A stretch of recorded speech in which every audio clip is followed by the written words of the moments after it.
Hi friends, welcome to my channel. ఈ వీడియోలో రెండు తెలుగు రాష్ట్రాల నుంచి వెదర్ అప్డేట్ రావడం జరిగింది. ఈ వీడియోలోకి వెళ్ళి పూర్తి వివరాలు తెలుసుకుందాం. ముందుగా మన ఛానల్ని సబ్స్క్రైబ్ చేసుకొని ఈ వీడియో నచ్చితే లైక్ అండ్ షేర్ చేసి సబ్స్క్రైబ్ చేయండి. అలాగే మీ ఫ్రెండ్స్ అండ్ ఫ్యామిలీ మెంబర్స్ కూడా షేర్ చేయండి. ఇంకా లేట్ చేయకుండా టాపిక్లోకి వెళ్దామండి.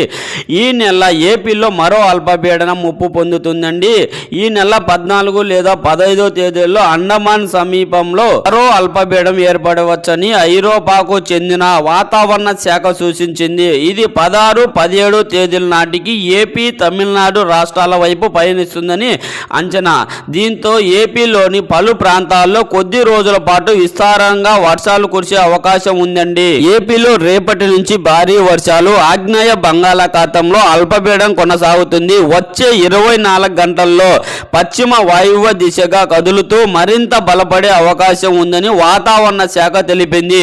దీని ప్రభావంతో బుధవారం నుంచి శుక్రవారం వరకు కోస్తా రాయలసీమలో ముఖ్యంగా చిత్తూరు, తిరుపతి, అన్నమయ్య భారీ వర్షాలు కురుస్తున్నాయని పేర్కొంది.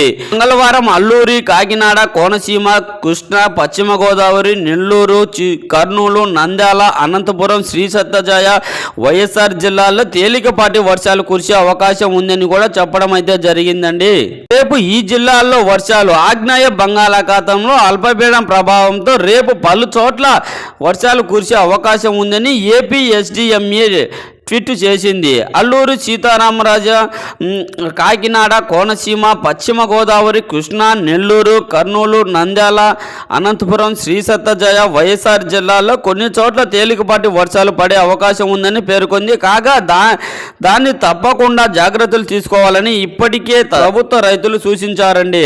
బంగాళాఖాతంలో కొనసాగుతున్న అల్పపీడనం సోమవారం నాటికి తీవ్ర అల్పపీడనంగా బలపడుతుందని వాతావరణ శాఖ అంచనా వేసింది. బుధవారం నాటికి శ్రీలంక, తమిళనాడు తీరాలకు చేరుకుంటుందని భావిస్తుంది. దీని ప్రభావంతో బుధవారం, గురువారాలలో ఏపీలోని పలు ప్రాంతాల్లో భారీ వర్షాలు కురుస్తున్నాయని పేర్కొంది. విపత్తు నిర్వహణ సమస్య మాత్రం ఈ నెల 15 వరకు కూడా కొన్ని చోట్ల మోస్తారు వర్షాలు కురుస్తాయని అంచనా వేసిందండి. ఆగ్నేయ బంగాళాఖాతం, దానికి ఆనుకొని ఉన్న హిందూ మహాసముద్రంలో ఏర్పడిన అల్పపీడనం స్థిరంగా కొనసాగుతున్నట్లు వాతావరణ శాఖ తెలిపింది. ఈ నెల 11 నాటికి నైరుతి ఋతువు బంగాళాఖాతానికి చేరుకొని తమిళనాడు, శ్రీలంకల మధ్య తీరం దాటే అవకాశం ఉందని పేర్కొంది. దీని ప్రభావంతో రేపటి నుంచి నెల్లూరు, ప్రకాశం, చిత్తూరు జిల్లాలో వర్షాలు కురుస్తున్నాయని కూడా చెప్పడం అయితే జరిగింది. ఈ నెల 17న అరేబియా సముద్రంలో మరో అల్పపీడనం ఏర్పడడానికి అవకాశాలు ఉన్నట్లు కూడా వెల్లడించిందండి. ఆగ్నేయ బంగాళాఖాతం కొనసాగుతున్న అల్పపీడనం రాగల 24 గంటల్లో మరింత బలపడే అవకాశం ఉందని వాతావరణ శాఖ వెల్లడించింది. దీని ప్రభావంతో డిసెంబర్ 15 వరకు కొన్ని చోట్ల తేలికపాటి నుంచి మోస్తారు వర్షాలు కురుస్తాయని తెలిపింది. కోనసీమ, తూర్పు గోదావరి జిల్లా, పశ్చిమ గోదావరి జిల్లా, ఏలూరు, ఎన్టీఆర్, కృష్ణా, గుంటూరు, పల్నాడు, బాపట్ల, ప్రకాశం, రాయలసీమ జిల్లాల్లో కొన్ని చోట్ల తేలికపాటి నుంచి మోస్తారు వర్షాలు కురిసే అవకాశం ఉందని పేర్కొన్నదండి. ఏపీలో మరొకసారి స్కూళ్లకు సెలవులు. ఏపీలో మరొకసారి సెలవులు అంటే అవకాశాలు. తాజాగా బెంగాల్ తుఫాన్ నేపథ్యంలో స్కూళ్ళు, కాలేజీలు సెలవులు వచ్చిన సంగతి తెలిసిందే అండి అందరికీ.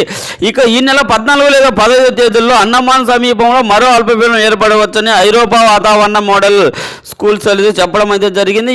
ఇది 16, 17 తేదీ నాటికి ఏపీ, తమిళనాడు వైపు పయనిస్తుందని అంచనా వేసి దీని ప్రభావంతో ఎక్కువగా ఉండే జిల్లాల్లో స్కూళ్లకు సెలవులు ప్రకటించే ఛాన్స్ ఉందని కూడా చెప్పడం అయితే జరిగింది.